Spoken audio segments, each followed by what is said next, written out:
ఓం నమ శివాయ. కార్తీక పురాణము 27వ అధ్యాయము. దుర్వాసుడు అంబరీషుని ఆశ్రయించుట. అత్రి మహాముని అగస్త్యునికిట్లు చెప్పెను. కుంభసంభవ, ఆ శ్రీహరి దుర్వాసుని ఎంతో ప్రేమతో చేరదీసి ఇంకనూ ఇలా చెప్పెను.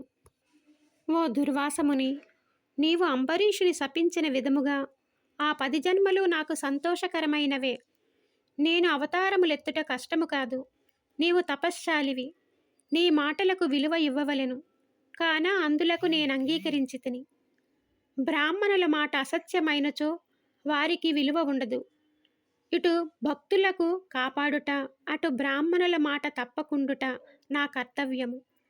నీవు అంబరీషుని ఇంట భుజించక వచ్చినందులకు అతడు చింతాక్రాంతుడై బ్రాహ్మణ పరివృతుడై ప్రాయోపవేశమొనర్చానించాడు. ఆ కారణం వలన విష్ణుచక్రము నిన్ను బాధింపబూనెను. ప్రజారక్షణమే రాజధర్మము గాని ప్రజాపీడనము కాదు.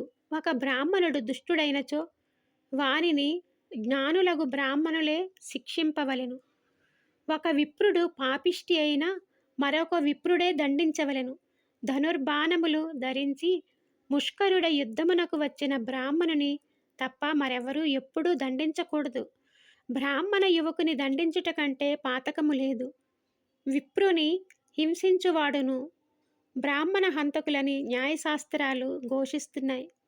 బ్రాహ్మణుని సిగపట్టి లాగినవాడు, కాలితో తన్నినవాడు, విప్రద్రవ్యమును హరించువాడు, బ్రాహ్మణుని గ్రామం నుండి తరిమినవాడు, విప్ర పరిత్యాగము చేసినవాడు బ్రహ్మహంతకులే గుదురు. కాన ఓ దుర్వాస మహర్షి, అంబరీషుడిని గురించి తపస్శాలియు విప్రోత్తముడు అగు దుర్వాసుడు నా మూలమున ప్రాణ సంకటమున పొందుచున్నాడు. అయ్యో, నేను బ్రాహ్మణ హంతకుణ్ణైతినే అని పరితాపం పొందుతున్నాడు. కాబట్టి నీవు వేగమే అంబరీషుని వద్దకి వేగుము.